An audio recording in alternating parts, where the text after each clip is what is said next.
Halo anak-anakku sekalian, selamat datang kembali dalam kelas pembelajaran online untuk kelas 11.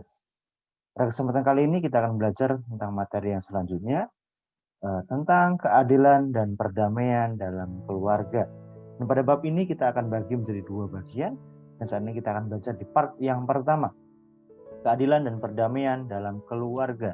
Dan bahan Alkitabnya terdapat dalam Yesaya 57 ayat 2 dan Matius 5 ayat 9. Keadilan dan perdamaian sangat dibutuhkan bagi banyak bangsa di dunia. Selain untuk membentuk suatu tatanan dunia yang harmonis, UNESCO telah mewajibkan pada banyak negara anggota PBB untuk melakukan pendekatan perdamaian bagi lembaga pendidikan. Oleh karena itu, budaya damai ini harus diwujudkan melalui lembaga pendidikan. Tidak terkecuali juga pendidikan dalam keluarga. Dalam konteks berbangsa dan bernegara, kita sering menjumpai terjadinya sikap ketidakadilan, sehingga banyak menimbulkan konflik, perkelahian, perselisihan antar suku, agama, ras, antar golongan, sehingga telah menimbulkan banyak korban.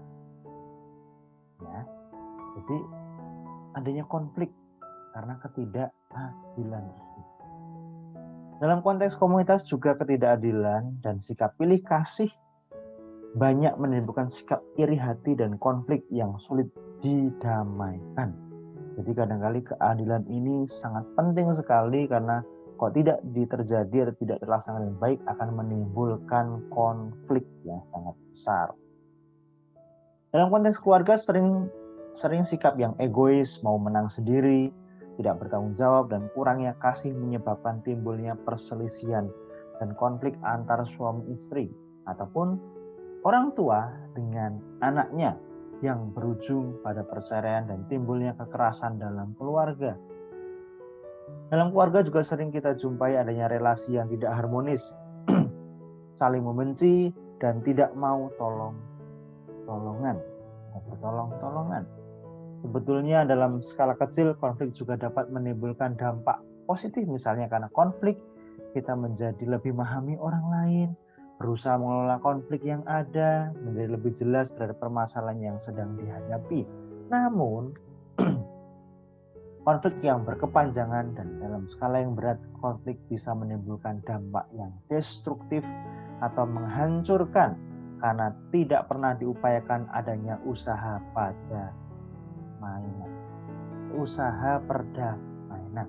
Jadi karena tidak diupayakan untuk adanya keadilan itu, upaya keadilan itu, dan terjadilah suatu hal yang tidak baik. Karena apa? Usaha perdamaian tidak diusahakan. Jadi pentingnya keadilan dan perdamaian. Untuk apa? Mencegah atau meredakan atau menyelesaikan sebuah konflik dan terjadinya perdamaian. Jadi konflik itu kadang-kali baik untuk kita semakin kritis, supaya kita bisa menyelesaikan dengan baik, belajar dari pengalaman, belajar memahami orang lain. Tetapi kalau konflik itu tidak diatasi dengan baik dan berlangsung berkepanjangan dan skala yang lebih berat dan lebih besar, itu akan menyebabkan kehancuran karena tidak ada upaya perdamaian. Uraian materi, kebutuhan terhadap keadilan dan perdamaian. Pada umumnya keadilan berkaitan erat dengan perdamaian. Ya, jelas keadilan itu ada hubungannya dengan perdamaian. Keadilan ternyata memiliki beberapa arti, yaitu ini adil, tulus, benar, tidak salah. Keadilan, jadi memperoleh sesuai dengan haknya, itu adalah adil. Secara hakiki adil pada diri sendiri adalah suatu yang dipenuhi sebagai kewajiban yang telah menjadi haknya dalam hubungannya dengan hidup. Itu berarti adil adalah sesuai dengan haknya, tidak lebih dan tidak kurang. Keadilan yang dihubungkan dengan keluarga memiliki potensi yang sangat besar. Karena dalam keluarga, seorang menjadi apa yang telah diajarkan dalam keluarganya.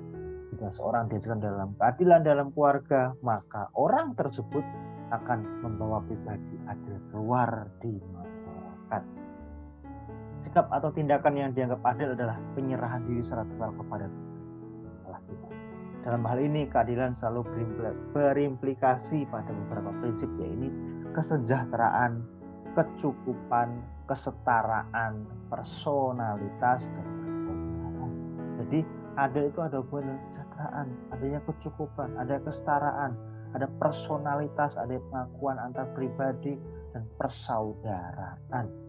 Untuk melaksanakan prinsip tersebut, keadilan juga memerlukan yang namanya kasih.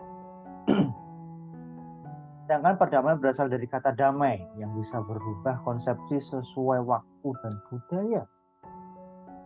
Jadi tergantung konteks dan waktu yang ada. Dalam masyarakat luas, orang-orang memahami istilah damai dan implikasi-implikasi melalui berbagai pandangan.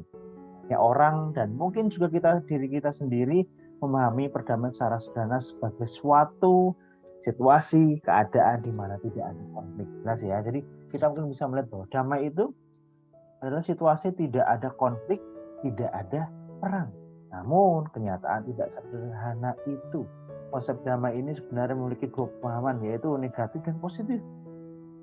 Pemahaman yang damai yang negatif ini kita menilai apakah sebuah situasi keadaan bisa disebut sebagai situasi keadaan damai atau tidak dengan cara melihat ada atau tidaknya hal yang bisa mengancam dan menghancurkan perdamaian, yaitu ketidakadilan, konflik, atau dalam skala yang lebih luas. Jadi damai yang negatif itu kita melihat, situasinya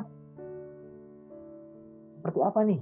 Ada keadaan situasi yang mengancam tidak, yang menghancurkan tidak, ada yang ketidakadilan tidak, ada yang konflik tidak. Skala yang lebih luas adalah adanya perang atau tidak. Itu adalah pengertian damai yang negatif. Damai yang dilihat secara negatif. Pemahaman damai yang tapi kalau kita melihat bahwa perdamaian yang positif, yaitu adalah perdamaian secara kita aktif, bukan hanya berhenti di damai yang negatif. Kita hanya melihat, sekarang di wilayah A sedang terjadi konflik dan terjadi perang. Itu hanya kita berhenti di damai yang negatif. Damai yang positif ya kita, ada situasi tidak baik di daerah tersebut. Kita berupaya untuk menyelesaikan masalah itu. Dan kita berkomunikasi. Misalnya kita berhubungan ada konflik dengan teman, kita berkomunikasi dengan baik, tanya apa yang terjadi, kita bisa memisah, bisa melerai, ada teman kita yang sedang konflik dan sebagainya. Jadi kita memberikan solusi supaya terjadinya perdamaian. Meneladani Tuhan Yesus. Orang Kristen adalah pembawa damai dan sahabat bagi dunia. Memiliki sikap kehidupan sebagai orang Kristen yang identik dengan kasih dan damai. Tentu seharusnya demikian kehidupan kita sebagai orang Kristen. Jadi kita sebagai orang Kristen adalah pembawa damai. Kita identik dengan kasih dan damai. Adalah identitas kita sebagai orang Kristen. Sebelum kita berdamai dengan keluarga dan lingkungan, seharusnya lebih dulu kita berdamai dan kehendaknya. Kita jatuh dalam dosa, kita mohon ampun kepada Tuhan, dan kita berdamai kepada Tuhan. Inilah dasar utama kehidupan Kristen. Usahakan dan upayakanlah pola hidup kamu adil dan damai dengan meneladani keadilan dan itu. Bagaimana caranya?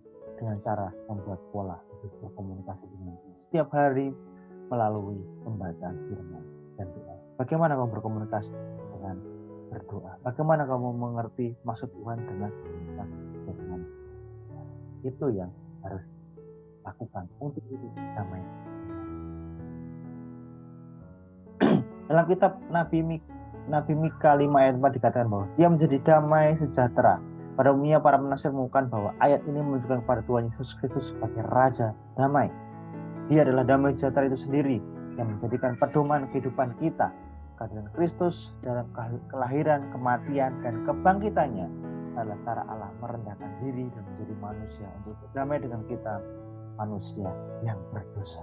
Kristus adalah Allah, Sang Kasih, yang mendamaikan kita dengan Allah, serta menjadi contoh perdamaian antara kita dan sesama, bahkan dengan lingkungan. Demikian materi kita pada part yang pertama ini kita masih dalam bagian yang awal, kita belum belajar secara detail di bagian yang part yang kedua. Kita akan lanjutkan di bagian part kedua pada pertemuan berikutnya, dan bagian ini kalian pelajari dengan baik.